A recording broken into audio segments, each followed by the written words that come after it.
વહુ પોતાના પિયરથી વહેલી આવે એવું કોઈ દી બને?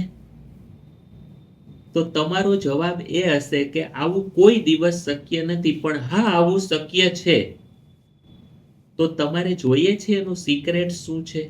આનું સિક્રેટ આટલું જ છે કે જ્યારે તમારા ઘરની વહુને પોતાના પિયર જવાનું મન થાય, દાખલા તરીકે એને 2 વાગ્યે મન થાય અને તમે 4 વાગ્યે એમને ટિકિટ કઢાવી દ્યો છો, તો મારી તમને ગેરંટી છે કે તમારા ઘરની વહુ એ પિયર જશે, એ જેટલા દિવસ નક્કી કરીને જાય છે ને એના કરતા વહેલી એ સાસરાના ઘરે પરત આવશે.